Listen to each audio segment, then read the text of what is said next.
Hello again, Niner faithful, and welcome into the JFA podcast. Today is Friday, February 9th, and so this will be our last show before we hopefully hoist our sixth Lombardi trophy. So today we'll go over the keys for Steve Wilks and his defense. All this and more, you're inside the Johnny Dell Football Academy.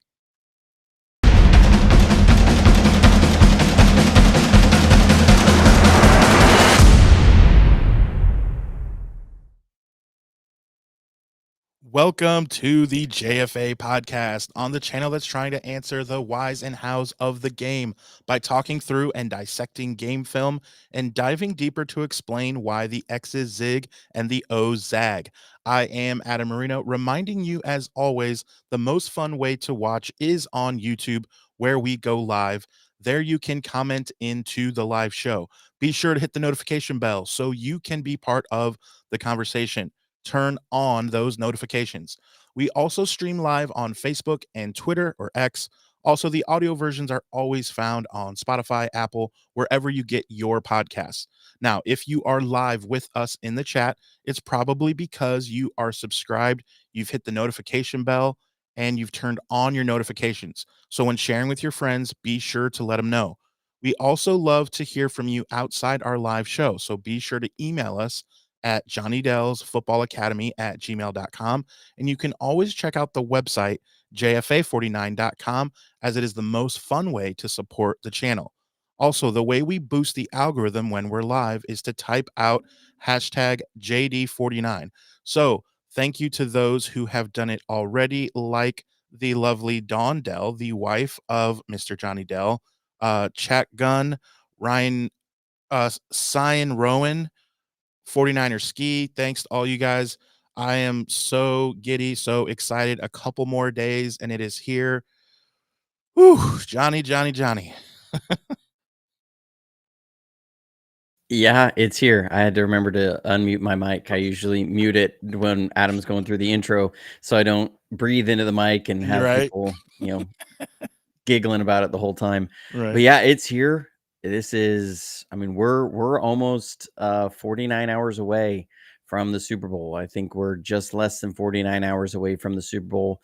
So it's crazy.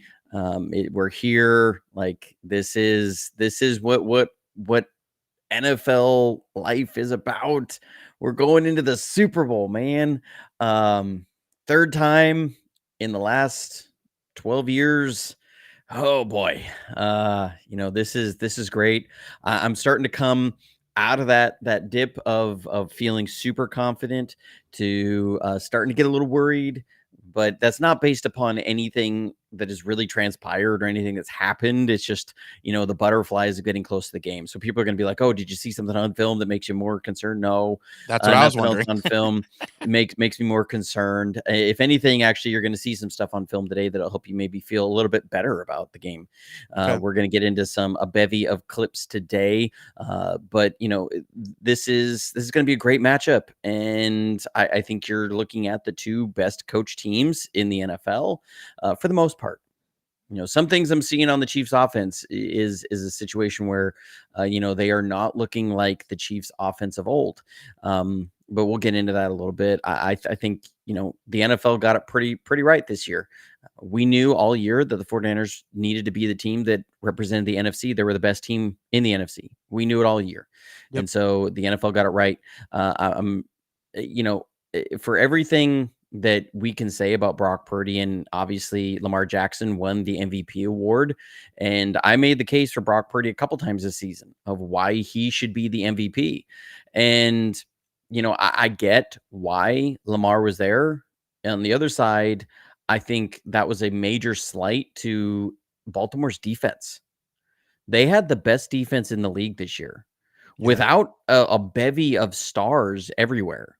They had some really good players like Roquan Smith and Kyle Hamilton and Matabike, but there wasn't like Jadeveon Clowney's in his prime, and they Marlon Humphrey's not in his prime. He's kind of getting a little long in the tooth, but played really well this season.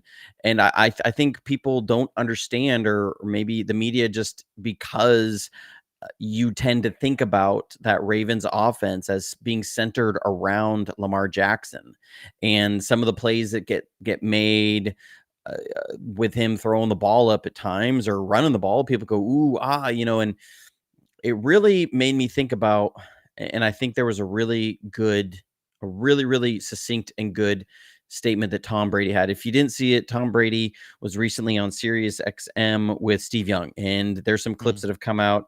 And I listened to most of it that I haven't had a chance to get all the way through yet, but I'm definitely getting all the way through that. But there's some clips in there that are really good and poignant, and it's really fun to hear two guys who played the position as from a processing standpoint, from an offensive efficiency standpoint, as high as anybody has in the NFL to talk about the game. And Tom Brady made an observation about the league that I said, that is really spot on to how I felt for probably the last 5-6 years, and why whenever people would say, "Oh, imagine if you put this player on Shanahan's team, how amazing and unstoppable it would be." And I kept saying, "Yeah, I'd prefer a guy who really processes the field really well. I think that's gonna be better for Shanahan than maybe one of these big athletic guys." And uh, I just, for example, for years, people would say, imagine if you put Russell Wilson on the 49ers or with Kyle Shanahan, he would be unstoppable. And I kept saying, to me, Russell Wilson, if you take away his ability to scramble, he's a mediocre at best quarterback. And people would get so mad at me and argue up and down. Are you saying Russell Wilson's not a great quarterback? Oh, blah, blah, blah. He's won something. Yeah, he has. But I think he's a great player. When I think of great quarterback, I think of a guy like Tom Brady. I think of a guy like Steve Young. And I think Brock Purdy has what it takes to be one of those guys. And all that to come back to what Tom Brady said was, he said, I feel like watching the NFL, the coaches are trying to play chess, but so often the quarterbacks are playing checkers. He said, they're sitting there and they'll walk up to the line and they see there's two deep safeties and they're running a mesh concept. He says they're running all these shallow crossers. That's a mesh concept. It's a man beater. It's something that you can beat man, and it can work against 3 zone because it gives you a triangle stretch there over the middle zone defenders, but it's terrible against cover 2. It's never there. Tom's sitting there, goes, and they walk up and there's 2 safeties and they're obviously playing zone, and you got these shallow crossing routes. He goes, I played for 20 years and that is never open against that look. He said, and they walk up and they snap the ball, and it's kind of like they're sitting there, okay, now what do I do? And he's going, I'm sitting there saying, why'd you even snap the ball? You knew that you should know that this play will not work against this defense ever. He goes, I played for 20 years. It never worked. He said, so why are you even snapping the ball? And he goes, people will see that, they drop back, there's no one open, and they run around and they make a play, and people go, wow, what an amazing play. And he goes, I'm sitting there saying, why'd you even snap the ball? And so I think what we're seeing, especially with my opinion, the MVP award, is that's what it is that it's ooh and ah over making a play, and it's downplaying the fact that the quarterback even got you in the right play to begin with. It's not understanding that quarterbacks have a role in that. The quarterbacks have a role in not snapping the ball when you're in a terrible play versus that defense. And that's something that we see Brock Purdy doing all the time, that he's canning the plays to get him in the right looks against the right defenses and get the looks that they want. And if it's not there, then check into a run, sort of a thing. And then his ability to process and see the field. And Steve Young has talked about that literally since Brock Purdy started, is that he has he calls it the force, the ability to process and get the ball out. Because again, it's easier for me when I can slow it down and I can watch it back three or four times and go, oh, he saw it's off the initial 2 steps of this linebacker. People don't understand how quickly these things move in the NFL, that it goes beyond just the ability to understand conceptually what you're doing. It's the ability to bring in information and just react to it in the right way. It's very similar to a great hitter in baseball. Their brain is not working and sitting there looking at it and thinking, going, okay, that's going to be a strike. it's heading for the bottom right corner. I'm going to swing now. No, they don't have the ability to do that. It has to be, it sees it come out and instantly react, just like their mind isn't even, their mind and body are one. And that's what it takes to play quarterback at a really high level to do that. And we've seen that from Brock Purdy. And, when you look at what happened with the Ravens, playoff Lamar became a real thing. And the ability to stay calm under pressure is a real thing. It's hard for me to say, yes, Lamar Jackson is the most valuable player in the NFL. When I watched, and again, I went back and watched it again today just to pull some clips today, the second half of that game against the Chiefs, that Ravens defense was so unbelievable. They were so good. They did not give up a point in the second half. And we're going to look at some of the things they did on defense and to see the Ravens on the other side, that they could not do anything. It starts speaking to, okay, are we really getting these MVP awards right? But, in the end, it won't matter as long as the 49ers are hosting a 6th Lombardi at the end. Exactly. That's the name of the game. That's what we're all going for. Talked about at the very beginning. So today's show is definitely action packed. We have a lot to get to. Do you want to get into the Chiefs offense now? So just as an overview before we jump to some film, one thing about this offense, again, we touched on it a little bit yesterday, was that I feel like this Chiefs team, we have the perception, because it's Mahomes and it's because they have Kelsey and because it's Andy Reid, that this is the 2019 Chiefs. This is the 2022 Chiefs. This is the team that is so explosive offensively, and they're so good offensively that they win that way. But when you look at their games this year, very few games did they actually put up a lot of points. They were 15th in the league in points. They had 3 games where they scored more than 30 points. That was it. And what were those games against? It was against the Chargers, who we know have had their issues. That was a team that gave up 69 points against the Raiders. And it was their first meeting against the Raiders. And then, then Antonio Pierce came along and he held them to 14 points the next time. And it was the Bears was the other team who couldn't do anything offensively. I mean, they've been so up and down throughout the whole year, and they're picking highest in the draft for a reason. It wasn't like this was an offensive powerhouse. Now the structure is still there. Andy Reid is still a great, great coach.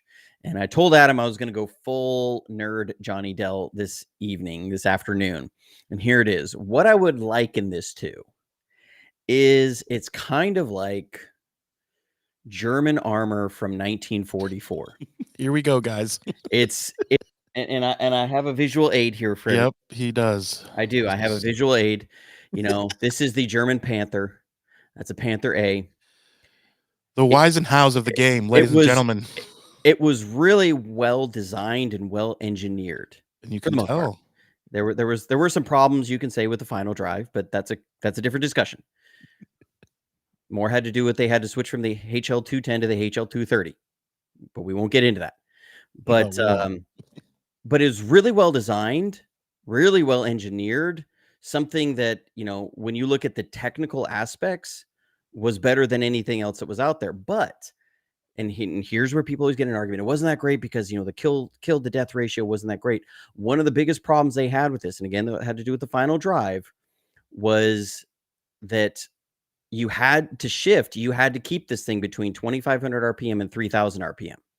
You had to keep it right in that honey spot to shift because it had a hydraulic shifting mechanism in the transmission. It was similar to a valve body that you have in most modern transmissions today, but it had a system like that. And so if you didn't keep it in that, what it would do is it would shift really hard and it could break the gears in the transmission.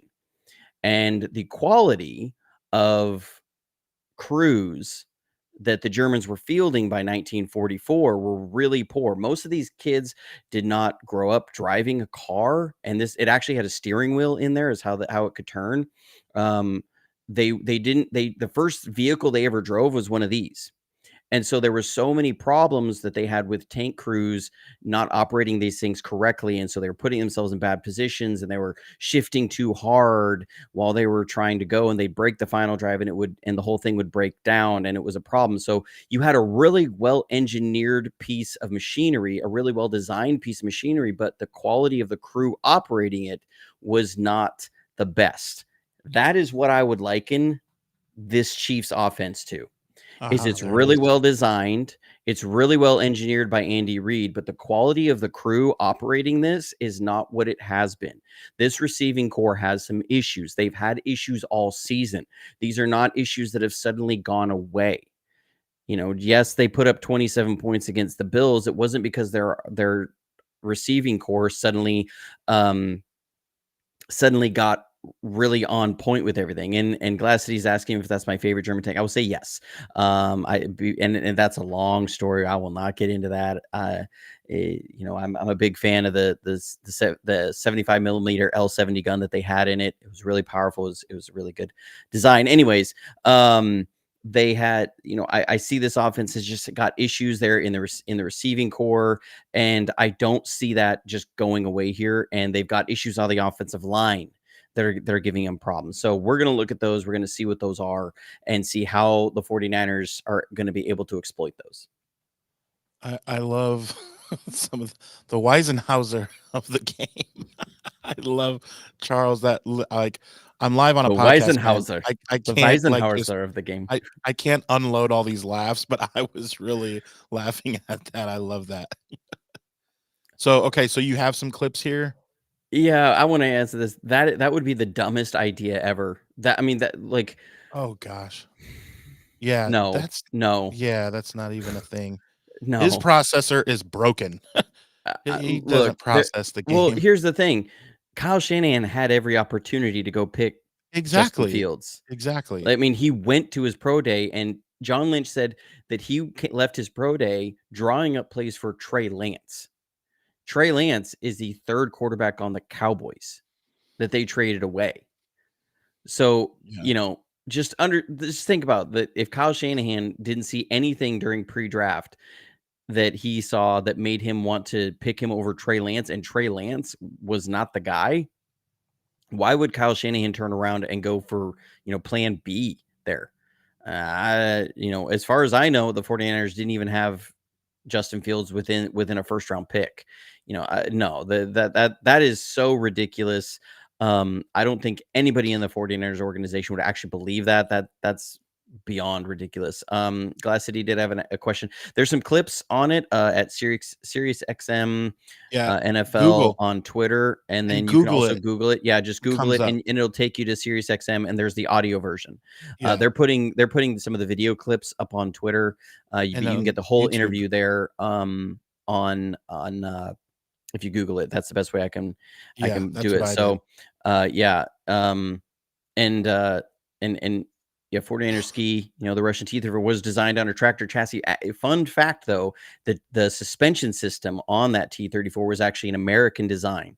A guy named Christie. It was called the Christie suspension. It was put on there. But most of those that were even delivered during the high points of the war didn't even have a seat put in it. The T-34 had a lot of problems. I mean, there was 30,000 of them that were destroyed in World War II. So it's something we're off on a tangent here. People Yeah, got me yeah. in my You're my getting up the my film, right? yeah, it's already here. I just Okay. gotta pull it up. So I've While got you're some getting film that, here Golden of Wook, oh, sorry, go ahead. just one little thing as you're getting that pulled up. Golden Wook says, "When you hear Johnny say, 'I'm not gonna get into it,' expect him to get deep into it." Hey, I love I that too. I'll tell you, if Adam can make it to the Senior Bowl next year, I'm gonna take him on a tour of the USS Alabama, and he's gonna Oh, find out just how big of a nerd I I'm really in. am. I'm in. And real Um, quick, the great Gonzo, thank you for the super chat.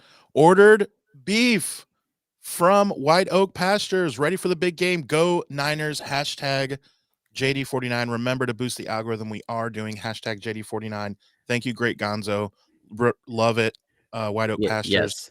Love it. Yes. Thank you so much, Greg Gonzo. Appreciate the support and appreciate the support for White Oak Pastures. Again, you guys have heard me talk about them. I love them. They're amazing. And this podcast is partly fueled by White Oak Pastures. I will say last night, before I went on the show last night, I actually cooked some dinner that was a hanger steak from White Oak Pastures. Now, Adam, have you ever heard of a hanger steak? No, I'll be Okay, honest. most people have not heard of a hanger steak, and sometimes it goes by hanger steak, sometimes it's called a hanging tenderloin, sometimes it's called the butcher's steak. And the reason why is you will almost never find these in a grocery store because the reason why it's called a hanging tenderloin is because it's as tender as a tenderloin, which is the filet mignon. It's as tender as a filet mignon, but it's actually from the cow's diaphragm. And so it's not that's why it's so tender, but it has the flavor of a ribeye and it's as lean as a tenderloin. So it's packed with flavor. It's so tender. And the reason why it's called a butcher's steak, so that's why it's sometimes called a hanging tenderloin or hanger steak. The reason why it's called a butcher steak sometimes is because most often the reason why you don't see it in the stores is because the butchers used to keep that cut of meat for themselves because it was the best cut of meat off the cow. Aha. And the cow only produces one of them. Whereas they produce two tenderloins that are then cut into fillets, the hanging tenderloin or the hanger steak is about a 2-pound piece that they only produce one of. So it's not feasible to keep it in the store. A cow can produce a ribeye and you can get 14, 15 ribeyes off that cow. You can only get one hanger steak. Sure. So, and actually that's 14, 15 ribeyes per side. So you don't see them in the store, but you can go to White Oak Pastures and they have hanger steak. It's actually not nearly as expensive as you think. I think for them, it was about a 2.5-pound hanger steak. I got it was $32, $33. And it is unbelievable. It's packed with flavor. You do need to watch a YouTube video on how to prep it if you've never had a hanger steak because there's a connective tissue down the middle. So you have to remove the connective tissue. But I cooked it up in my cast iron skillet with some sea salt and pepper and a little bit of chili powder and cumin. And I topped it with I'm totally forgetting the sauce I put on it. Anyways, it was a mixture of olive oil and uh, lemon juice and diced green onion and some cilantro.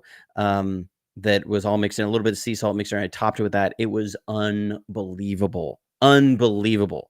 I will tell you, my wife and I, we went out to one of the supposedly better steakhouse chains the other day. Somebody had got us a gift card, and we spent 3 times what we did on that hanger steak, and we got 2 meals out of that hanger steak.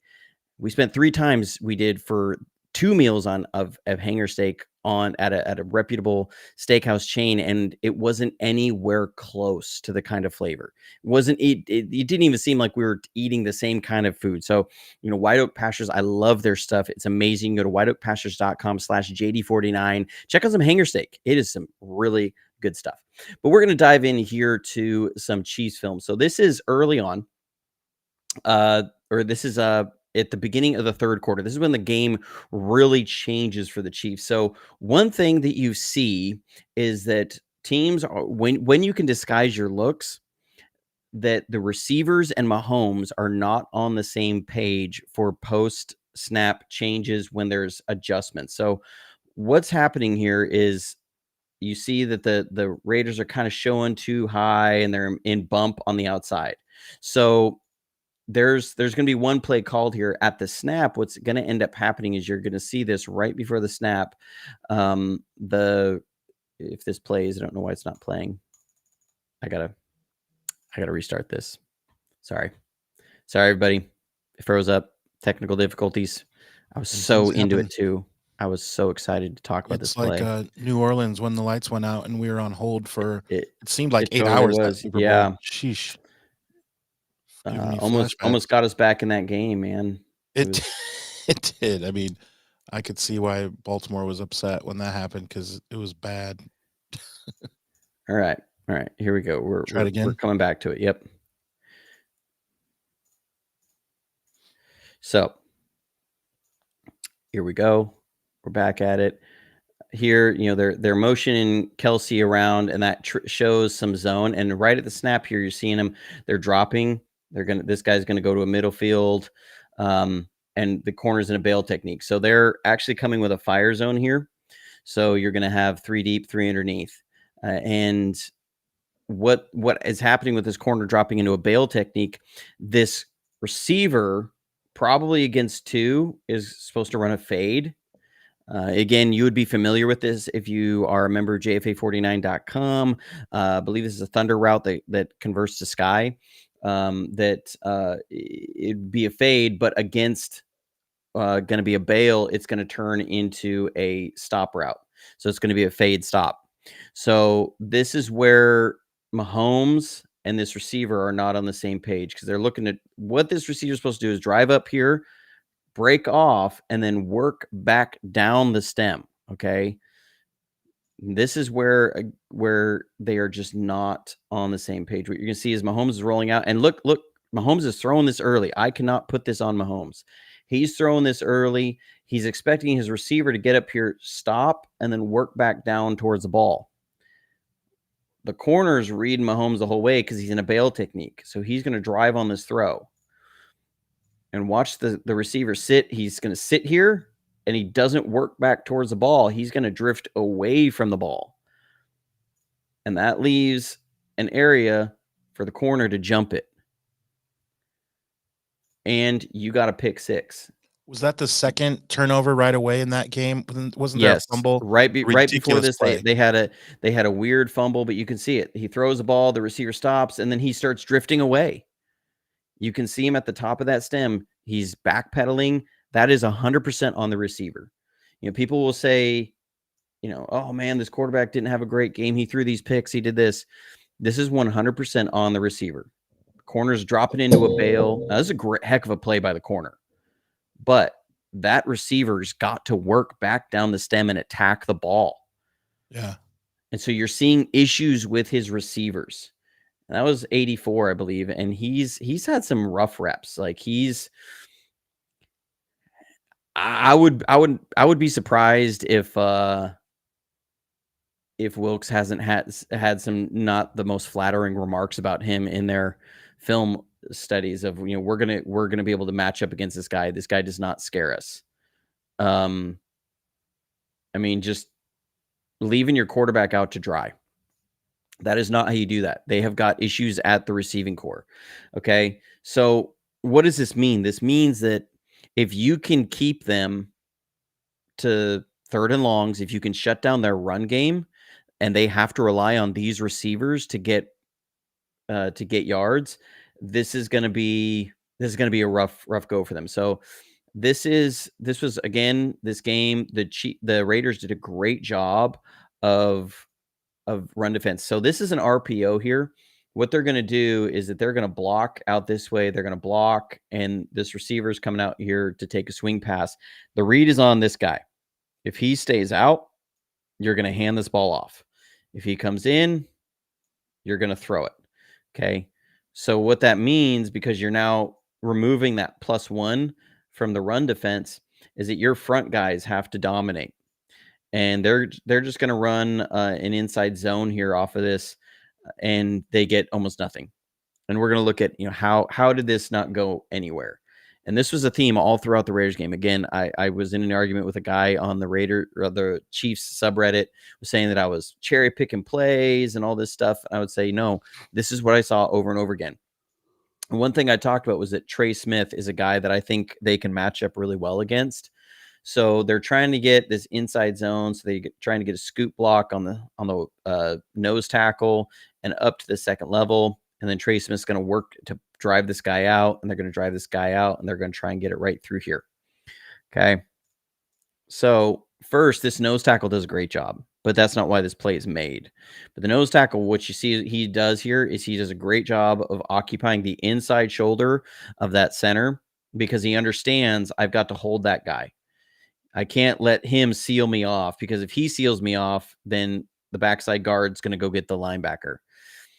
So what he's trying to do is split this assignment. So he's going to occupy both these guys. That keeps the linebacker clean. Again, I talked about it in my review video, and Chiefs fans said I was cherry picking. Whatever, I didn't even show this play. But this is their right guard. Trey Smith, I believe it's number 65.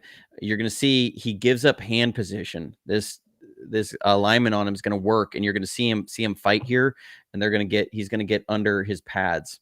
So watch here real close. You're going to see this hand fighting, and there it is, right under his pads, and now he's got him. So he's able to lock and disengage and then go make the tackle. And again, it's stuffed front side because you had that great play of the nose tackle. Yeah. But he's able to disengage, and that's the guy who makes the tackle. And there it is. 65 is not a great guard. I'm just going to tell you. People say, "Oh, you don't disparage and make these statements because it can come back on you." I'll tell you, I'm pretty sure Steve Wilkes is going to tell his offensive line, if 65 beats you, you do not you don't belong to be. You haven't earned the right to play in the Super Bowl. Yeah. So, being able to hold up on those runs with against their interior offensive line is going to be big. Now, Joe Tooney, who was on that play, he is probably not going to play. He's dealing with a pec issue. They're saying maybe he could play. I doubt he does. But, now we have where you're getting them in 3rd and long. So here the Raiders are showing too high, and they got Kelsey and another tight end over here, and there's a corner on him. So it's revealing zone. They're going to play zone. And what the Chiefs have here is they got a mesh concept. So they're just going to mesh this out. So you're going to have shallow crossers. Actually, excuse me, that's not from the slot guys. Slot guys are going to run out, and this guy's going to run a dig. And the running back's going to come up here, and he's going to run a little mesh, and they're going to, I believe, run Kelsey on a hook over here, and the other tight end on shallow crossers. So this is that mesh.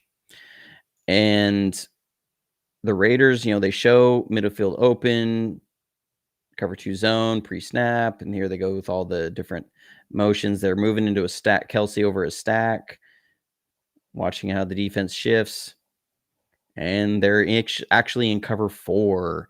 So one thing that does is they're going to be able to bracket this. That's where Mahomes wants to go if it was 2 zone, because his safety would drop out. So, but it's not. He's sitting there. He's going to be sitting on the dig. So Mahomes is working from there, and now he's going to work to Kelsey on the drag. But again, this is zone, so that Mike's going to sit on it, and you take it away. So there's Mahomes. He's looking. Oh, it's not there, and now he's got to get the ball out. This is where they just do not look like the same offense is there. They don't have an ability to push those defenses vertically and really stretch them out and create problems here. So one thing that you can see from Steve Wilkes is I would like to see some mixes of cover 4 and some zone some zone blitzes here against them. So you can see Mahomes is processing here. He's looking, okay, he sees the safeties. He wants to go. Now he's like, where's Kelsey? They're sitting on him. Oh no. And look at the way that they maintain these rushes. Nobody's ever just running upfield. That's what you don't do against Mahomes. You don't just run upfield because he's going to get up and get out of here. So they're always searching to keep these lanes, whether guys run out, they're replacing whatever happens here. They're staying disciplined on it, and you keep them from being able to do anything, and then they plaster on the back end. That's what you got to do. And it was 2nd and long, and they end up putting him in 3rd and long, and they get off the field. So that's the kind of stuff that you have to do against this Chiefs defense or offense. And then one thing that the Ravens did that you see is they play 11 as one. They play as a team defense really, really well. You have to do that. And that's something that, I've talked about it the last couple of weeks about gap integrity. That's something that you have to maintain. The Ravens did a phenomenal job of that. So again, I talked on my preview video, Andy Reid loves bunches and stacks. He loves bunches and stacks.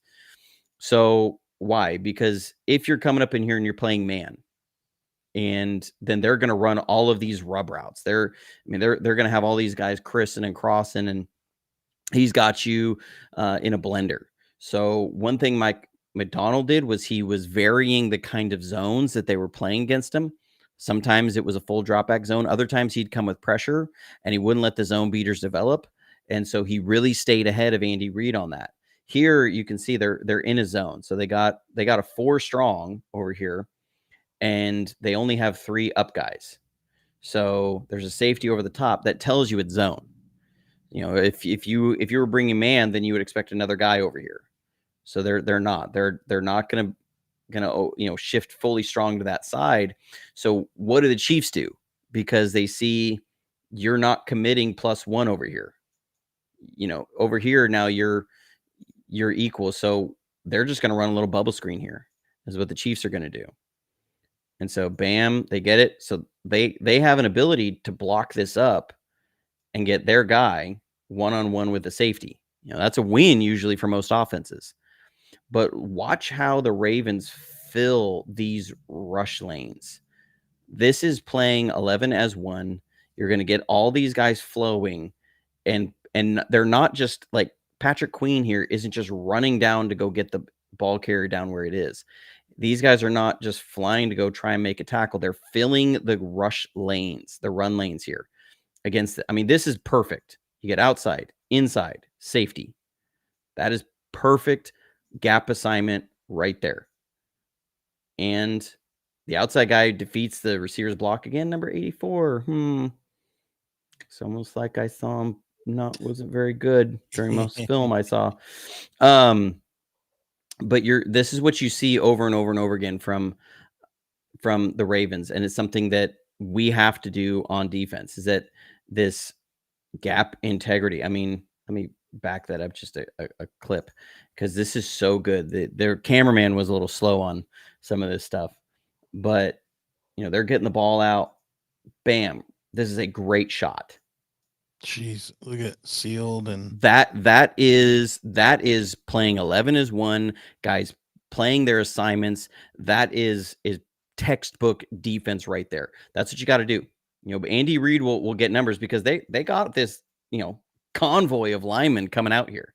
If this running back or if this receiver can get up in here, hey, we're looking good. But they fill, contain, and let that safety go get him.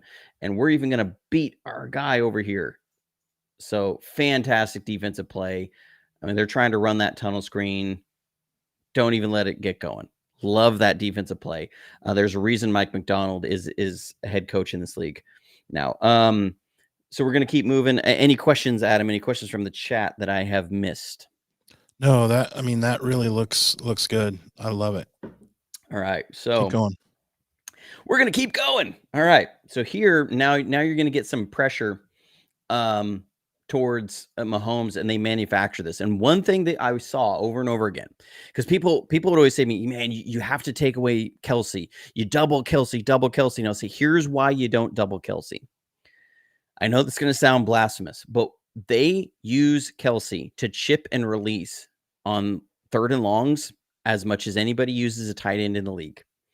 So I saw Travis Kelsey chip and release and help on that so much, because what they really want to do is they're going to look to take a shot. They're going to dial up something. This isn't exactly his play, but they're going to run these guys deep, and they're going to let that develop. So they want to let that develop. And then if the defense bails out, then Kelsey's going to just get in here, and they're going to get the ball to him. And he's as good as anybody with the ball in his hands, and he's going to go make yards. So that's why you don't double Kelsey, because they're going to keep him in the block. And what you're going to do is you're going to leave yourself really susceptible to one of these deep shots from these guys. So instead, I really like what Mike Macdonald here had as a game plan. A lot of times you saw the rusher that was over Kelsey drop. And so what it did is it effectively neutralized his ability to help on the pass rush and kept him in and just made him a late receiver into the pattern. And so what the Ravens are going to do here is, one, they bring 3 guys to Kelsey's side. So Kelsey's going to sit here and stay in. He's going to help chip, because when you got 3 guys over here, especially when they're like this, you can run all sorts of stunts. And you can do all sorts of things. You can loop in here and loop around. So they want a 4th element here to help, bam, disrupt him, disrupt timing of any stunts they're going to run, and then Kelsey's going to leak out. So what the Ravens do is, they're trying to get this line to slide this way. They want that, and they bring Roquan Smith over. They kind of want him to lean this way. And so they're going to bring this tackle or the D end, and he's going to go north. And what they're going to end up doing is they're going to bring a blitzer off of the bunch side. And Hamilton's going to come up in here and rush. And then they're going to drop on Kelsey's side. And one thing when you got to make sure of when this happens is you have to account for these. I believe they motion a guy across here at the end or right before the snap. They're going to sell a little blitz here. Like, we're going to blitz. Oh, you caught me. Oh, no. He doesn't actually blitz. I don't believe he does. And yeah, they motion a guy across. And here you're going to see it. He drops out towards where that bunch was because, Mahomes is going to want to throw into the blitz. They bring the safety down. So this is how they're going to pick this up. If this guy breaks inside, this guy's got him. If he goes vertical, safety's got him. Out here, if this guy breaks in and this guy breaks in, that's a safety. Corner's going to leave him. So this corner's gotten the number one, anything vertical or to the outside. So that's how the coverage rules are going to work here. And so on the backside, you're just going to man this up. This is going to be man everywhere you go. It's a meg play. So then over Kelsey, they're going to drop out and they're going to take anything away from him underneath, and they're going to have a safety sitting over the top of him.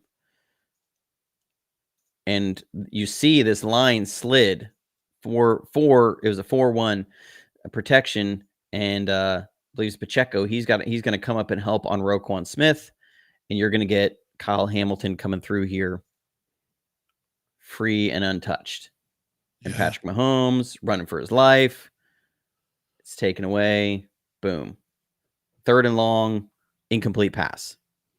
And so that's one thing that Mike McDonald did so well is, again, he attacked this offensive line. He had a good plan for how they use Kelsey out here. They want to use him to help for this tackle. And so what do you do? Because watch Kelsey on this. You're going to see him sit here and look to chip. So they're trying to figure it out. That was Clyde Edwards-Helaire. Sorry, not Pacheco. So they're going to motion the receiver across. Lots of communication on the defensive side. You love to see it. Again, the Ravens defense was phenomenal in this game. And see, here's Kelsey. He's looking to chip, and then he's going to release. So what do? You drop out Van Noy, who's on that over him. And you bring Hamilton off the other side, and you've got a free rusher on Mahomes. Mahomes is wanting to go to Kelsey, but they're sitting there. It's not there. Oh, I got to get out of here. And look at the job that Matabike did. He knew if they got a free rusher, Matabike starts here. He's going to rush outside and keep contained. So, let's watch this again. This is, again, they play so well as a team. Matabike is coming in. They know that they're trying to swing out here and draw that line so they can get this wide open rusher here. And Matabike is he knows Mahomes is going to roll to his right here. So there he is. Wow. Yep. Great team defense. Great team defense. You have to rush. You have to rush as one. You have to play team defense. And if you do, this is not that Chiefs team that they're just going to be able to throw the ball up and get something crazy. And so here we're going to see a couple plays again. This is one kind of like what Tom was talking about here. They show zone. They're kind of showing this too deep, and I believe they go into a midfield closed zone here. If I remember this right, I typed up my notes here earlier. And Mahomes is going to take off. Mahomie, he's gonna not like the look he's got. They drop into 2 zone and they're running this mesh concept again. Like they're gonna hook this over here, and so it's all taken away. And Mahomes is saying, "I'm out of here. I'm taking off running. I got a first down." But hold on, no, you didn't. So one matchup I talked about in my preview video that I thought both guards struggled. And what you're going to see here is watch the matchup of Matabike on their right guard. This is, again, Trey Smith. This is a win for the 49ers. If you put Javon Hargrave over here, I really like the idea of Hargrave. I think that's a win. He struggles against quick guards or quick defensive tackles. Matabike is very quick. Javon Hargrave is very similar. I think he's going to get him because Matabike just beats him, and then he has to tackle him. And wait for it. There it is. There's the laundry on the field. So Mahomes ran for it, but because Trey Smith got beat so bad, he cheated. It's a holding penalty. Yep. So again, watch this matchup. Matabike on Trey Smith. Ooh, nice dirty swipe move. That was a dirty swipe move. And he has to get tackled. He knows it. Ref throws a flag. And so they were 3rd and 4. They converted a first down, and suddenly that 3rd and 4 was turned into 3rd and 14. All right. So then the very next play, here the Chiefs are going to run, I believe they run a little bubble screen here. Little slip screen. And oh my goodness, Kelsey's freaking out up at the top of the screen. They got a touchdown, but wait a minute. No, they did not. Again, watch the matchup here. Matabike against Trey Smith. They're wanting to sell this and then go and block.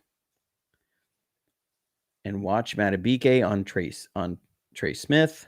He beats him, and there's a clothesline. And there's the flag. You can't just grab a guy around. That was a heck of a throw by the ref. Let's see that again. He hits Matabike. Let's give props here to the ref on this one. Great form. See, yep. Wait for it. Pow! Nailed him. Nailed the guy that he was called for. So again, the Chiefs go from having a touchdown on 3rd and 14 to 4th and 24, and they settle for a field goal. Yeah. So I really like the matchup of Javon Hargrave on Trey Smith. I think that passing downs, that is going to be a matchup that you win. He's a guy that holds up in pass protection better against some power rushers than he does quick guys. And that's what Matabike was. And he gave him fits all day long. Trey Smith was really struggling against Matabike. Yeah. I think again, if we don't see Javon Hargrave over there, I will riot. I will be down in Steve Wilkes' office like tomorrow. We'll do a GoFundMe for a bunch of super chats and get you there. Speaking of Hargrave, there was a couple questions. Glass City said, would you consider taking Hargrave out on base downs and have him be a 3rd down specialist, or maybe have Kinlaw and Armstead as defensive tackles? No, because if it came down to a guy that can anchor against a double team, I would take Hargrave over Kinlaw. The reason why, and some of it's just plain physics. Hargrave is like what, 6'1". Kinlaw is 6'4". Kinlaw has struggles staying low, and if you're trying to anchor against a double team, you have to stay low.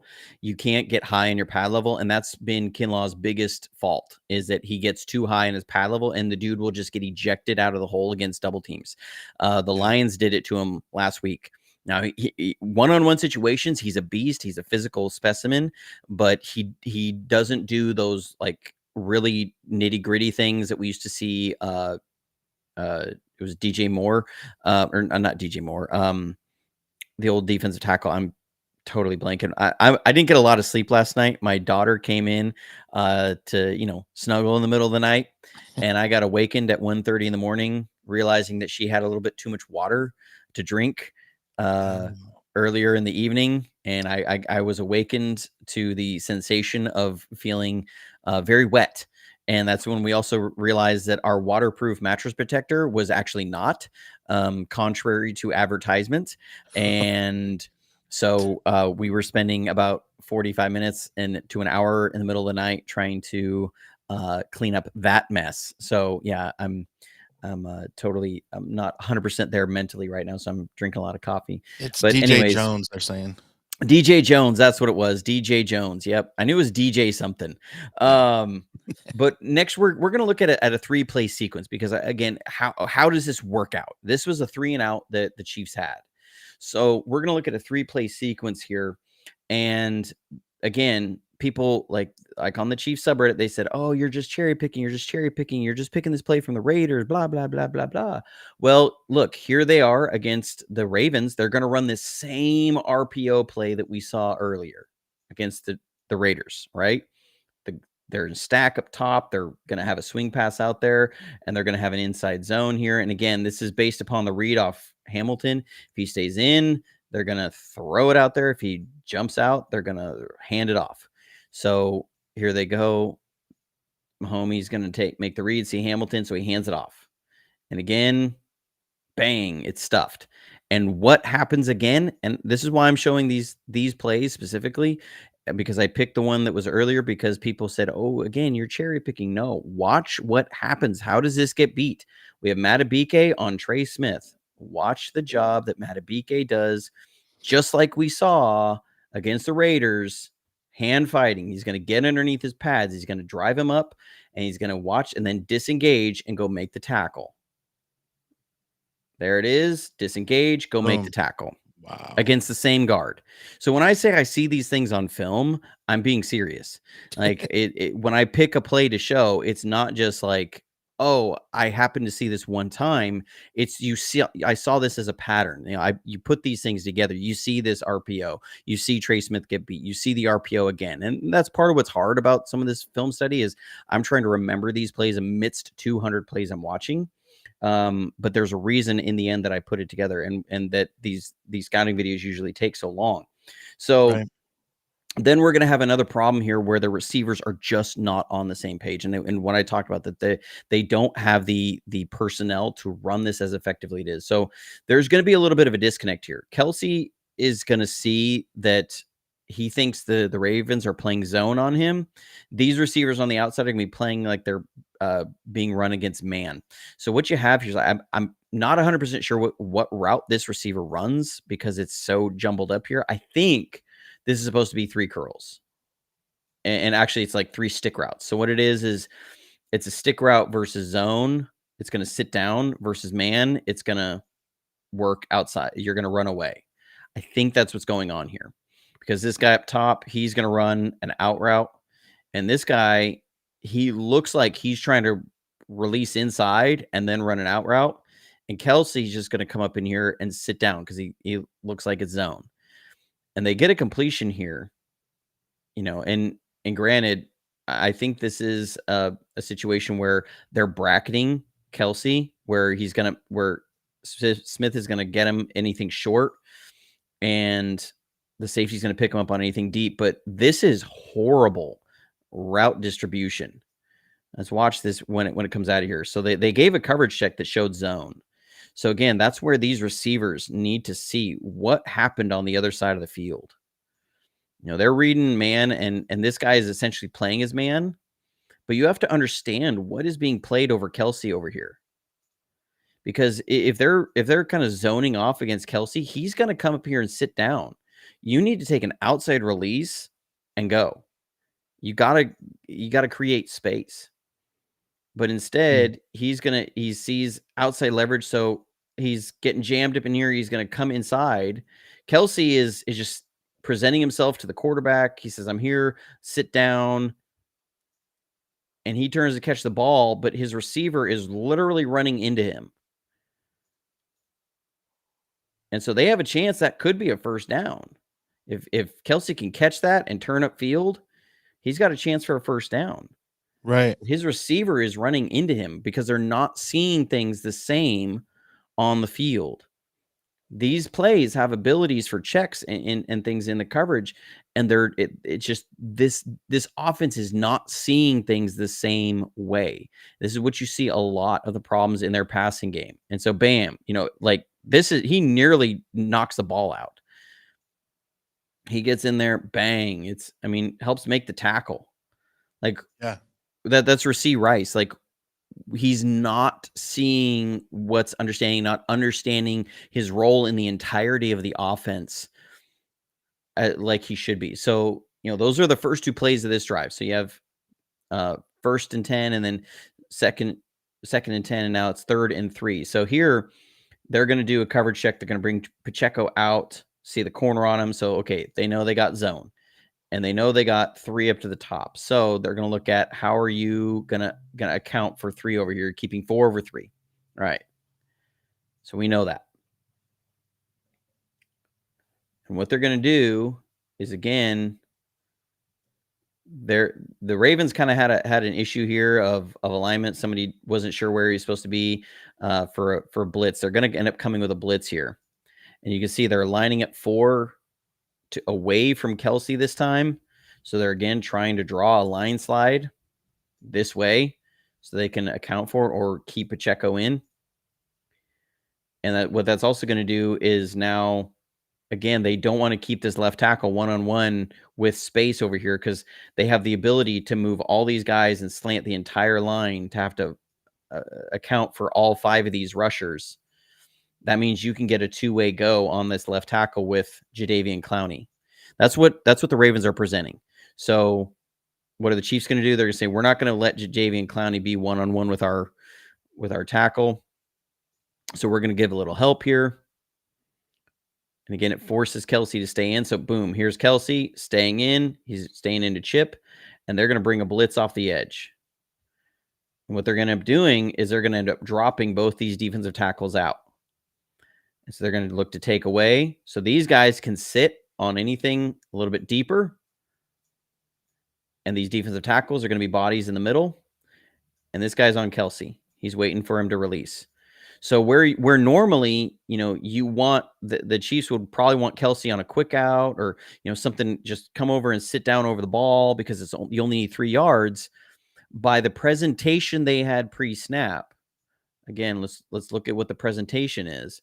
The presentation of 5 potential rushers away from Kelsey and their best pass rusher against their right tackle, you are now forcing Travis Kelsey to stay in chip, or you're going to have their best pass rusher. This is where again, it's some of these details that you want to see from Steve Wilks and this defense. And this is actually a blitz that Steve Wilks has brought this year.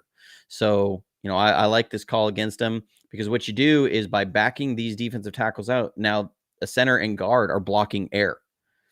And Pacheco is going to kind of come over here to pick up the blitzer off the other side because it's jet protection. So he's going to try and come pick up the other guy. And what they end up getting, I believe it's this play. Let's make sure. Nope. They get big pressure up off the edges. And Mahomes tries to throw it up, and he doesn't have the receivers that he used to have. So if we look at this, what they're going to do here is this guy's going to come up, and he's going to sit, and then he's going to work back out. And so Mahomes is just trying to throw this up there, but there's no separation. Again, these guys can sit on it because they're dropping the defensive tackles. So he just says, I'm going to sit here and play outside leverage, and I'm right in your hip pocket. Batted ball. This means ball is thrown way behind him. It's just lobbed up there because Mahomes doesn't have anywhere to go. This is not the same offense that they used to have. Back several years ago, you would see Mahomes be able to lob this up, and there'd be Tyreek Hill out there, and it'd just be so frustrating. But now, because you have issues at right tackle, because you have issues at guard, you got to keep Travis Kelsey in here against their best pass rushers. Your receivers aren't who they were in years past. So again, let's see how this blitz looks. Really nice execution here. Again, Clowney is just here to occupy. They're trying to get this out here. So Kelsey's going to have to peel off. They get a guy coming up in here, dropping the defensive tackles out. Number 11 was taken away. He's just got to throw it up there. And there's 84 again. There's 84. I'm telling you. If he beats us, I'll be so irritated. Right. He better not. He'll have maybe one play. Yeah. And so then, the last clip of the day here, this is a blown protection assignment, again, by our favorite guy, Trey Smith. And this is really good. Again, one thing people always think about disguise is just about your defender or the quarterback. Just about messing with the quarterback. It's not always about messing with the quarterback. So what you have here is there's Andy Reid has a lot of coverage adjustments in his offense. So what they got going on is 84. He's over here. They're presenting middle of the field open. Okay. So middle of the field open, he's going to run a post that looks like this. He's going to try and get down here in the middle of the field because what they want is if there's a mic in here, they want to pull him out and vacate. And what Kelsey's going to do is he's going to run up, he's going to break out and then come back in. And so now you get a high-low stretch here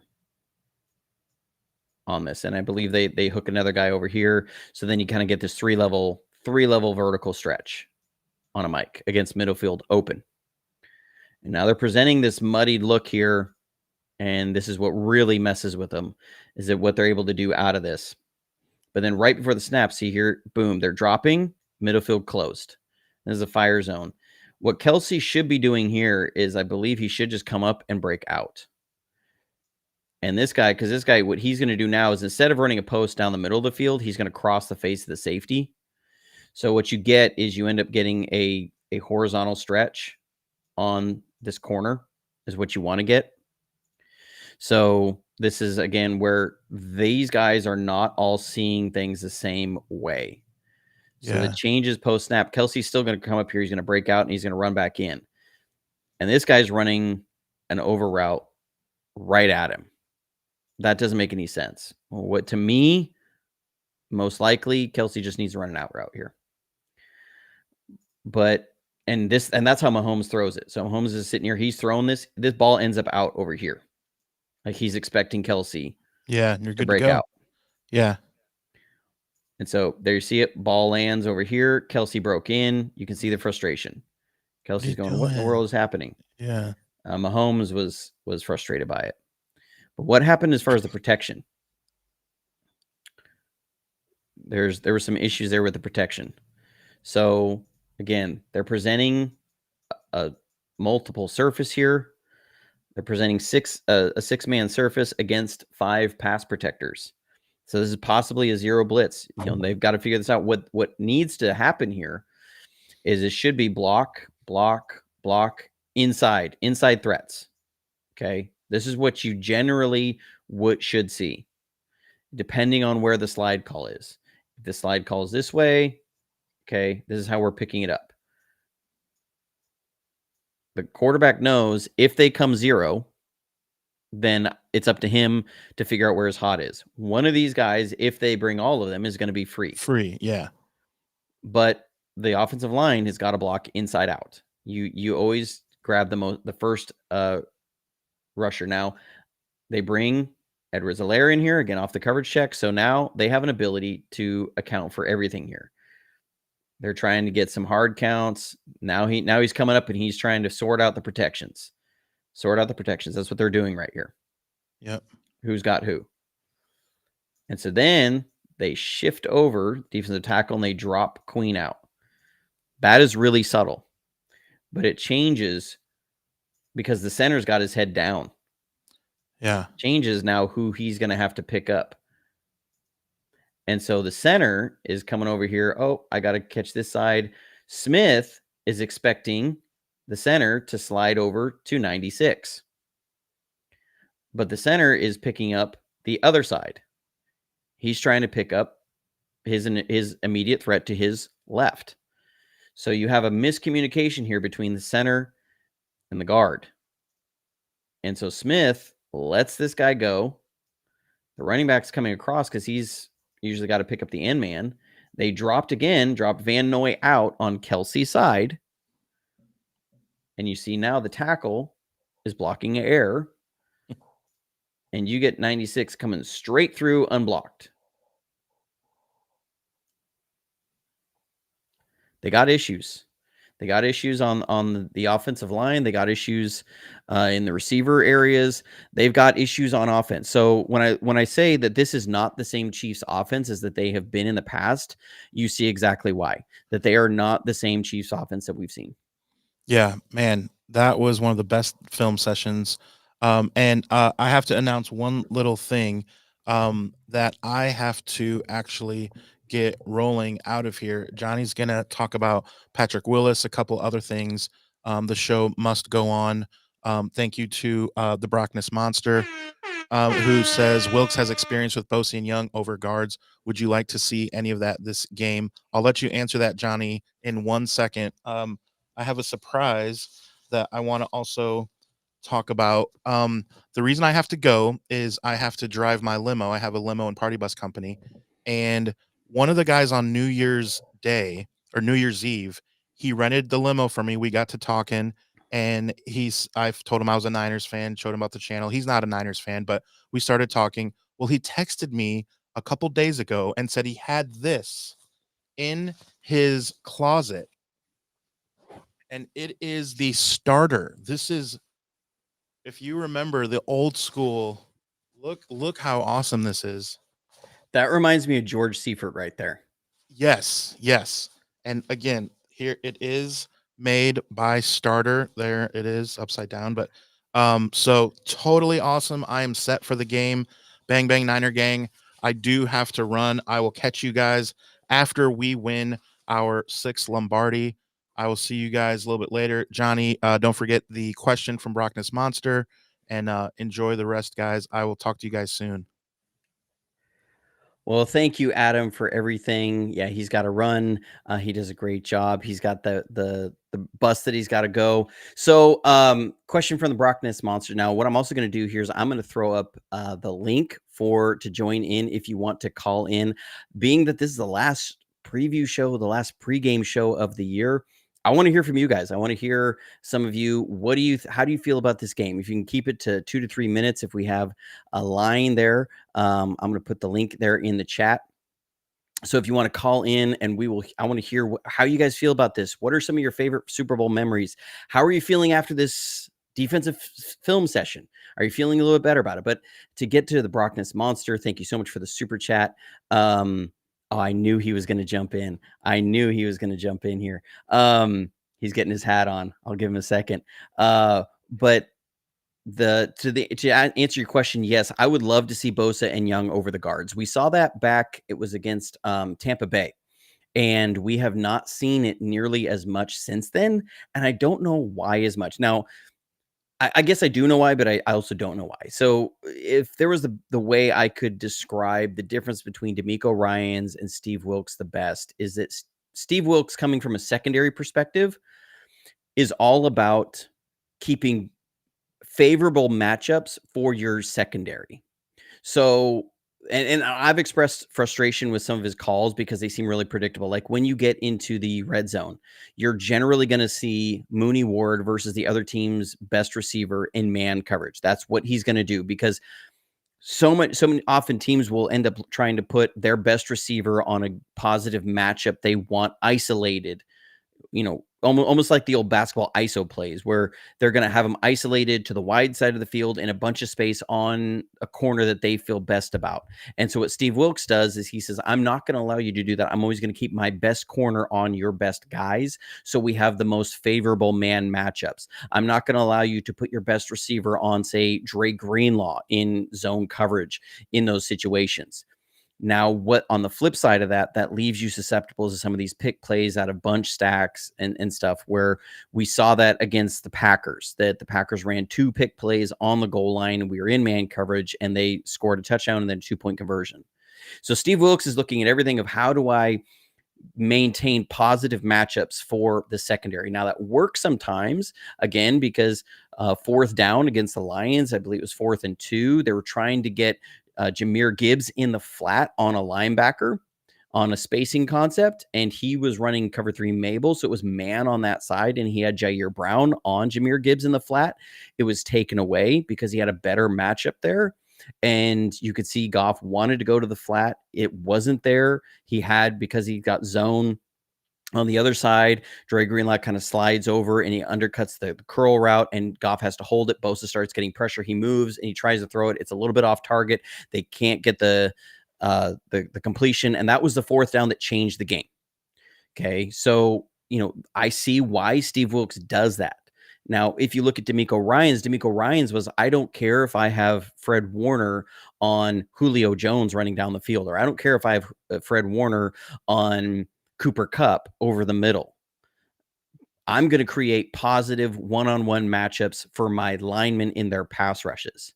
I'm going to have a pass rush plan where I will isolate Bosa on a guard coming around on a stunt, because I think that's the matchup, or I'm going to, use what they're doing. So they're running the same system, but there's a philosophical change in where they're coming from.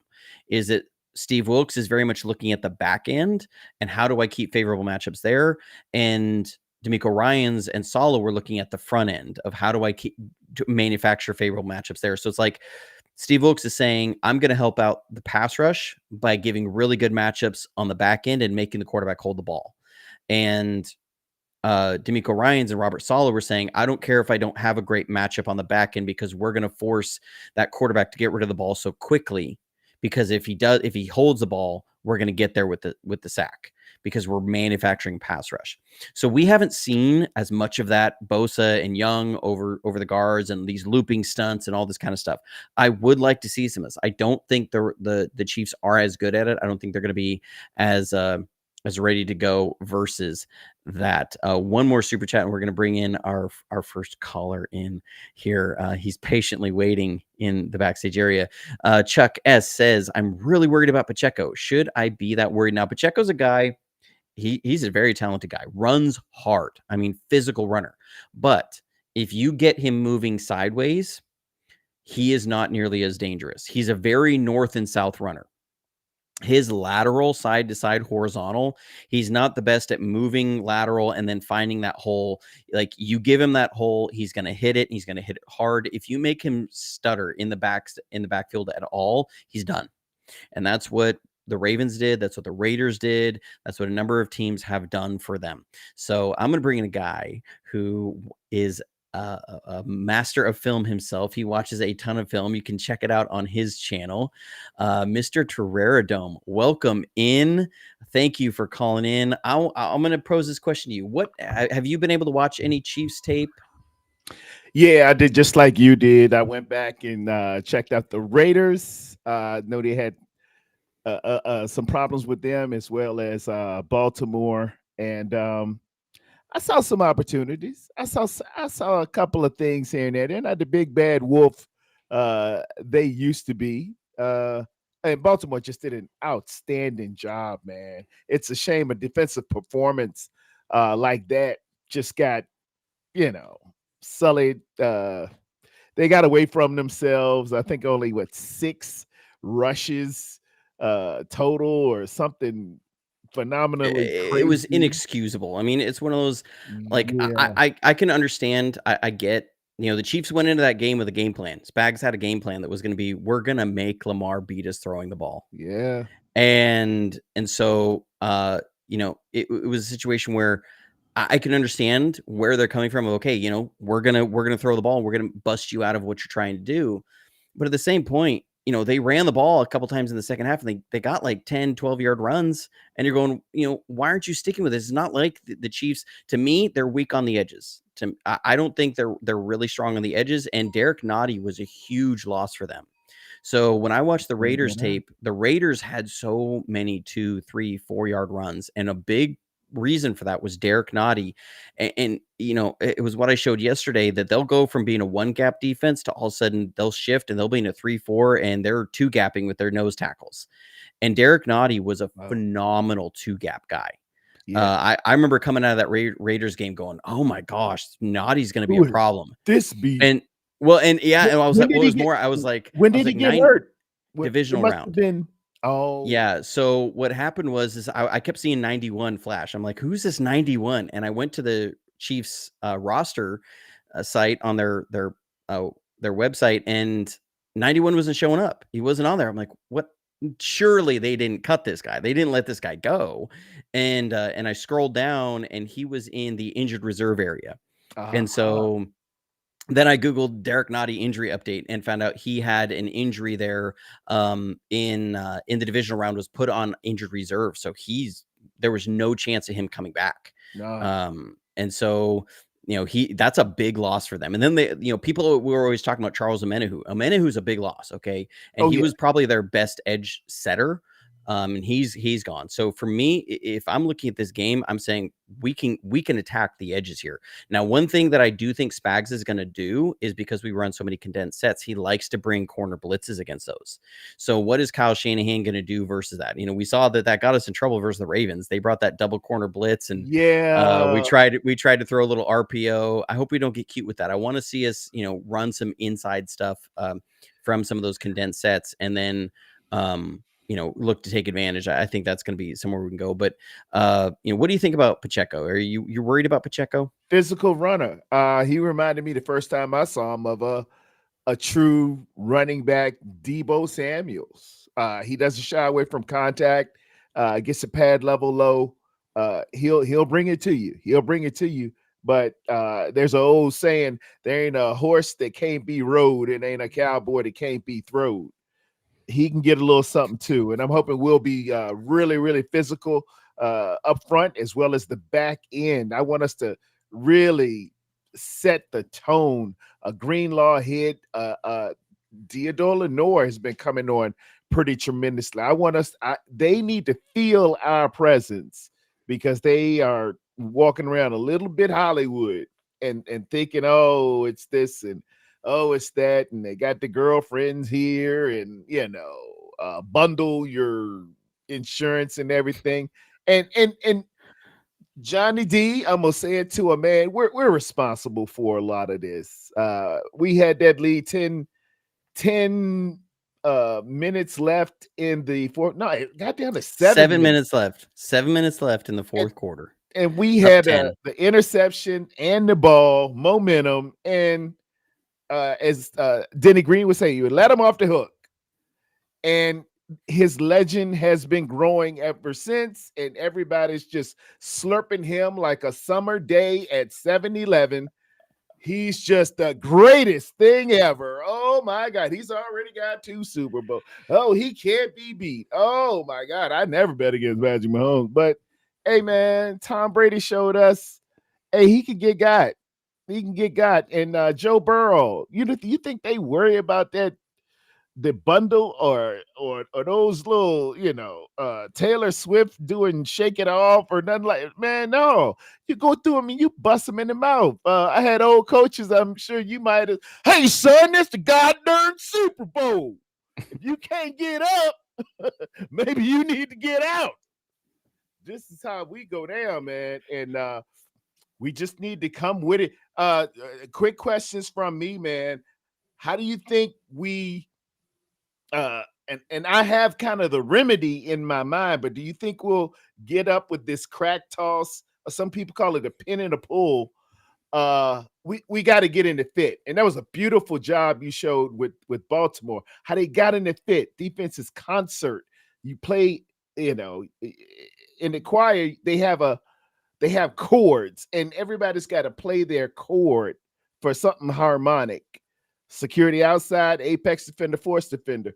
You think we're going to come up a little bit more aggressive on this crack toss as well as the screen fit? I do. So I'm trying to pull it up here. So I showed this yesterday, and I'll bring it up again for anybody who missed it. Here it is. I think this is it. Let me double check here. Just making sure I got the right play in here. Okay, that's not the one. Oh, I closed it out. Take your time, man. This is my dream to break down with Johnny Dell. He didn't come on my show to break it down, but I'm gonna break down film. Hey, honey, get the camera. I'm on with Johnny Dell. Yeah. Okay. So, pulling it up here. Got all my different clips here together. I know you must have a monster gamer computer or something with all that info. It's not pulling up. So what ended up happening, we did it, we had that a couple times versus a number of times versus Detroit. Now there was like 3 times we really did not fit well, and there was about 3 times that we fit really well. And and it comes down to the safeties. The safeties have to fit well on that. Like if you remember versus Green Bay when we gave it the big one, Logan Ryan totally whiffed on the tackle, and then the touchdown that everybody was bagging on Chase Young. Look, I get it, but my bigger thing was Tayshaun Gibson did a horrible job of tracking the near hip. People were like, "Oh, well, that's one of the best running backs." I said, "No, it wasn't an issue of necessarily who he was trying to tackle, ladies and gentlemen. You can see his eyes, inside hip." Yeah, you track the near hip. So what that means is, and anybody who played football and had open field tackling drills, you know what we're talking about. Like you would sit there and like we used to do this drill where you'd line up face to face with each other, and the ball carrier would smack the other guy's helmet, and you'd go and run around a cone, and you'd meet in the open field. And what the drill was all about was you kept where your eyes were. Yeah. You didn't look at the head, you didn't look at shoulders, you didn't look at these fakes. You were watching the belt buckle. And if you were tracking somebody who's running away from you, so if you're coming to meet him, you track the closest hip to you, because if that hip opens, they're coming back at you. If that hip never opens, you keep on your line. Preach, John. And so what you saw from Tayshaun Gibson was Gibbs opened up his hip and Gibbs gave him a head fake. And so he's not tracking that near hip right. And so he whiffs on the tackle, and people go, "Oh, you can't expect Tayshaun Gibson to make that tackle every time." I say, "Yes, I can, because that's his job." And look, Tayshaun Gibson's been a great safety for us, but those safeties have got to tackle in space, and teams are going to continue going as now. Tayshaun Gibson made a couple really nice tackles on those, but he has got to replace and tackle in those spaces, and they're going to be tested with that. Inside. I don't think it's going to be Pacheco that they use on those. I can see them using Rasheed Rice. So I expect to be used in those areas. McCole Hardman is. Yeah, McCole Hardman. I think he's got a little wiggle here. So that's how I see it. But Terrera Dome, I hate to cut you off. I gotta get you here. I got CJ waiting on the other side. Hey, congratulations, because you on my list of one of the best content creators out there. Everybody like, subscribe, follow, get on Twitter, InstaChat, Snapface, all that stuff that Bill Belichick says. Hey man, you my man. We'll talk again. We'll be before you're out here, give me your score prediction and on a scale of 1 to 10, how you feel. 1 being terrible, 10 being we got this. At a 9. And score prediction is 28-24 Niners. All right. You heard it here. 28-24 49ers. I think it's going to be awesome. Thanks. All right, let's bring CJ in here. So CJ, how you doing, man? I love the jersey there. Love the jersey. Man? That's awesome. Can you hear me? I can't. Can you hear me? Yeah, I can hear you. Okay, yeah, I can hear you. You're good. Yeah, I saw you throw that jersey on there in the backstage. Where'd you get that? My wife just bought it for me. Oh, that's a good woman right there. I saw it on Good Morning Football on what's that? Cal Branch. Good Morning Football. He had it on. Yeah. I was like, man, that's sweet. And my wife bought it. Yeah, that's awesome. That is awesome. So here we are, 2 days from the Super Bowl. How you feel? I'm outrageously nervous. I got to tell you, because this is Mahomes, man. I mean, I understand Tara was like, yeah, they're saying all these things about Mahomes, but I just think all the pomp and circumstances worth it. I mean, this is his 4th Super Bowl appearance now. He's 28 years old, and this is 4th appearance already. If he wins, it's his 3rd trophy at 28 years old. I mean, Peyton doesn't have that many. Peyton is one of the greatest of all time, and there's plenty of great quarterbacks that's played that don't have what this game would do for him.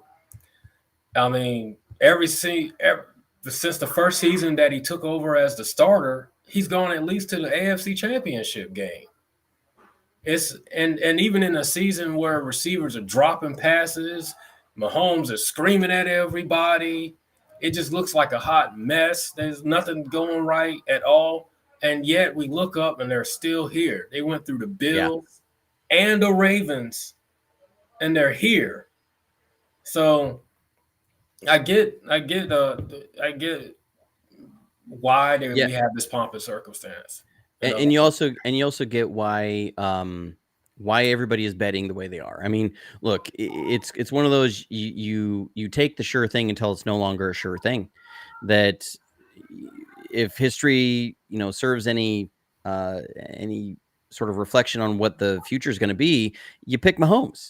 I mean, just he's been there and he's done that. He's done that twice already, and like you said, he's done it twice since he's been a starter in 2018, and we're sitting here not that far removed from it. He's either been in the Super Bowl or been right there on it. I mean, it was his first year starting; they didn't make it, and then he missed one other season. Other than that, they've been in the Super Bowl, and he's won 2. And he has a chance to go 3-1 in the Super Bowl in 5 years. Like, that's ridiculous. So yeah, I mean, it's hard to bet against Mahomes. On the other side, I'm looking at it, and that's probably the factor that's making you most nervous. And you also then, as much as I love Brock Purdy, you see why Mahomes is who he is, because he makes any fan base that he's playing really nervous and makes it feel like you're going to be fighting an uphill battle. It was like when people play Brady all those years. You feel like when the Patriots are coming in, it was just going to be so hard to get a win. It was so unlikely that you were going to get a win. Whereas I think if we were playing the Ravens, we'd sit there and go, I think we got a shot. Lamar has not proven he can do this. Well, Mahomes has proved he can do this. So yeah, there's definitely the Mahomes factor. Now, what we're also seeing is I think this is lining up more like 2020 than it is 2022. Is that the team that is around Mahomes is not like 2019. It's not like 2022. And what makes football so amazing is that you can have the best player on the planet, but if the rest of the team around them is not strong, you're not winning a Super Bowl. And so what the question that comes to my mind is which one of these teams are going to show up? Are we going to get the 49ers from the Jacksonville week? Because I think that was the week where it all looked right. I know that we had a good game against the Cowboys, but I think that it looked more so dominant against Jacksonville. And I think that's when Purdy was throwing the sideline pass to Kittle, and he threw the amazing play to Ayuk that he shouldn't even thrown at all. And then Kansas City, Patrick Mahomes, Tony lines up incorrectly, and Patrick Mahomes is screaming all over the sidelines. The Kansas City Chiefs team that lost to the Raiders, lost to the Eagles, lost to the Bills. Is that team showing up? Or is the Kansas City Chiefs teams that has been in the playoffs, are they showing up? Yeah, I mean, this is also a team that beat the Chargers, 13-12. After they'd fired their head coach and they got humiliated on national TV, against the Raiders. Like, the Chiefs they're such an anomaly because they're a championship caliber team that can look so not good at times. But San Francisco's had those moments too, right? The Ravens game, we did not look good. When you look at the Browns game and the Bengals game and the Minnesota game, we did not look good at all. Now, we didn't have Deebo Samuel. We didn't have Trent Williams. Eric Armstead was dealing with some stuff at that time too. We didn't know about it. He ended up taking some longer time off as it went. But this is a team that I think what you see about this Kansas City team is that their defense is so scrappy.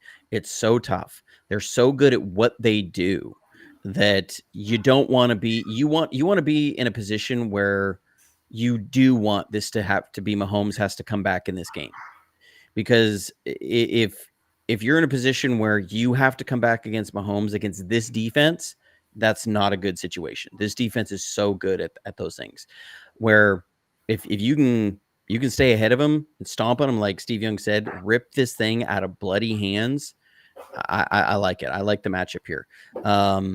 But it's a Super Bowl. Crazy things can happen. It feels like we're on some different trajectories this year than we were a couple of years, last time we met. I also like where the team's mindset seems to be. I talked about this last night that I felt like 2019 we went into that Super Bowl kind of like a golly gee whiz, we got here. Because at the beginning of that year, that team was not expected to go to the Super Bowl. That was a team that was coming off of the number 2 overall pick in the draft. I mean, that team, the 2019 49ers, were not supposed to be a Super Bowl team. They're supposed to be a playoff team if they had if they had everybody there. Deebo Samuel, they drafted him. He was a rookie. There was questions at receiver. People forget that going into training camp, Deebo Samuel was like the 3rd wide receiver on the depth chart. That we had Dante Pettis was the number 1 receiver on our depth chart going into that year. And they ended up trading for Emmanuel Sanders during the season when they found out they had a really good defense and they could actually make a run. But that team felt like it got to the Super Bowl and was like, wow, man, we made it here. Look at this. This was not what we were expecting. This team is like, we knew we were going to be here the moment the clock hit 0 in Philadelphia. We knew that we were going to be in the Super Bowl this year. This was our goal. Yeah. And so, it feels like this team's mindset is going to be different. And it feels like then their mindset and the way they're going to approach this game, especially in that 4th quarter, is different than 2019. It felt like 2019, they got into that 4th quarter. They picked off Patrick Mahomes with 10 minutes left. They're up 20-10. And it was like, we got it. We won the Super Bowl. We've done it. Yeah, I felt like we were about to take it too. And then all of a sudden. And then everything melted. They completely melted and fell apart. Because it felt like, again, that team was just like happy to be there and just amazed that they were even there, and then amazed that they were up by 10 points and it just picked off Patrick Mahomes. There's only 10 minutes left. They can't come back. We got this. And the entire team let off the gas, from the offensive line to the receivers, Jimmy G, Kyle Shanahan. It seems like everybody. This team is not that way. This team is not looking at this game that way. They're saying, this is ours. We were going to rip this game, because they didn't panic going in against Detroit. They weren't sitting there like, wow, oh my gosh, we are screwed. We're down 17 points. These guys are way tougher than we thought. They were all coming in there going, what are we doing? Like, this is not who we are. How are we losing to these guys? We knew that coming in, we could whoop these guys, that we could beat them on defense. We can beat them on offense. They went out and they won the game. I think they're going to come into this game the same way. I don't think this team is looking at this Chiefs going, man, how are we going to stop these guys? I think they're looking at going, we can stop them. We can stop these guys. And, we can move the ball on these guys. Let's just go out and do it. So that's what I like about this a little more. How do you feel about that? Well, I just honestly going through the Detroit game, there was a lot of overblown commentary about our defense, which I think collectively as a team, they were down those 17 points, and collectively as a team, they battled back and got back into that game. And there's just a lot of, it's just like it's quick to scapegoat, and there's a quick to pile on something and not really look into the thick of things. With the situation, like Chase Young got a lot of hate after the championship game, and I mean, he didn't have any more non-effort issues than I don't think anybody else really. I mean, yeah, and look, the guy made about 5 or 6 really good plays he did. On the field, and especially when you watch tape. I mean, he made one play. It was on a first down. That Jahmyr Gibbs tried to bounce it outside, and he disengaged, ran him down, made the tackle, and I mean, it was a play that if he doesn't make that tackle, this game may be different. But people didn't look at that play, and I remember I put on Twitter about he totally whooped their tight end Sam Laporta and made a tackle on a play, and people are like, oh, big deal, defensive end beats a tight end, that's what he should do. And I'm like, well, you want to flip on the other side of the tape and did watch you see Kittle pancake Aiden Hutchinson? So I mean, you can sit here and say, yeah, he should be beating a tight end all the time. Well, if we're gonna say that about Chase Young on his effort on that one player, it's not a big deal that he whooped Sam Laporta. Sam Laporta is one of the better blocking tight ends in this league, and the best blocking tight end in this league absolutely pancaked a guy who's supposed to be one of the best edge players in the NFL. And then we should see Detroit Lions fans putting Aiden Hutchinson all on blast, for allowing himself to get pancaked by a tight end. I mean, their whole side of the line got pancaked. Like literally, it was a triple stack pancake. It was an IHOP short stack. So yeah, maybe I get a defensive over players, but sometimes I'm like, I get where people, oh my gosh, he did it.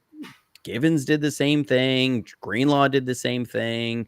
They all lollygagged, and that is not the standard of the defense. I told people, I said, look, I promise you, Steve Wilkes put that up in their when the defense went over game tape.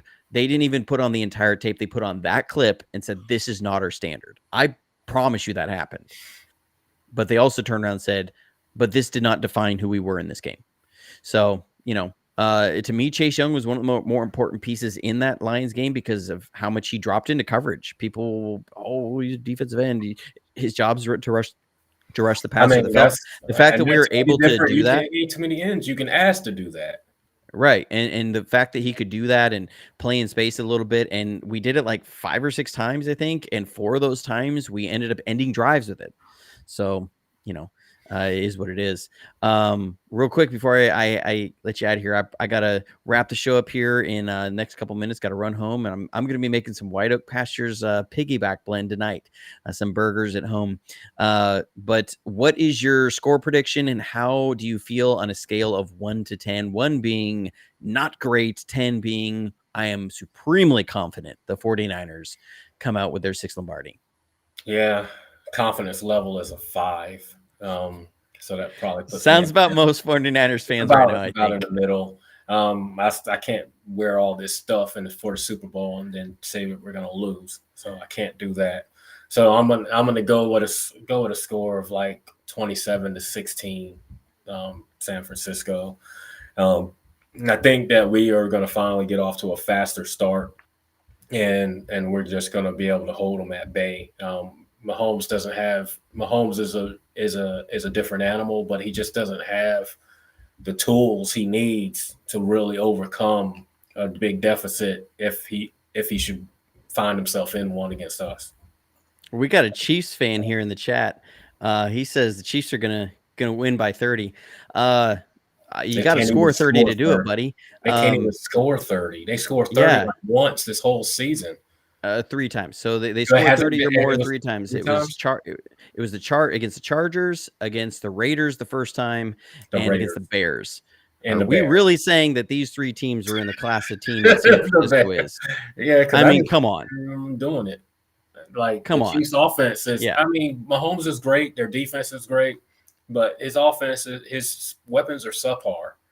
And against a Dolphins team that had half their defensive line on IR, like half of their defensive line room on IR, and their offense, Tua couldn't throw a pass to save his life the whole game. They scored a touchdown in the opening drive, then kicked 4 field goals, and then scored a touchdown really late in the game. But they were playing soccer most of that game. And that was apparently in conditions that favored them over everybody else. So, no, there's no way the Chiefs beat the 49ers. The only way they beat the 49ers by 30 points is if Christian McCaffrey turns around and runs the wrong way 3 times. And that ain't happening. So, I don't see as that. I'm saying that I think this is a game. I believe in the defense. I think your 16-point prediction is spot on. I think they are going to get in the end zone once, but they have not been a great red zone team the last 2.5 months of the season. They just haven't. They've kicked a lot of field goals. I think they're going to be playing soccer there, and the difference is going to be the 49ers are going to be able to get into the end zone against them. So I think it's going to be 28-16. I really do. That's what we're going to say. This is how we wrap the season up. Last prediction of the year, 28-16, 49ers hoist the Lombardi at the end. Brock Purdy becomes the most improbable Super Bowl champion quarterback in NFL history. So I think this is just going to be too good. And, something would have to go horribly, horribly wrong for the 49ers. That's how I feel about it. But like you said, it's always about that Mahomes factor. So for everybody this season, y'all have been so amazing. You've been so wonderful tuning in. All of our review podcasts, all the review videos, the scouting videos, everything. Y'all have been so amazing all year. We are going to be jumping in. Next time you see us is going to be in the off season. That's crazy. It's already here. It'll be the off season. We'll review the Super Bowl and then look forward to the draft and free agency. But it's here. One last game. So until next time, stay safe, stay healthy, and go Niners.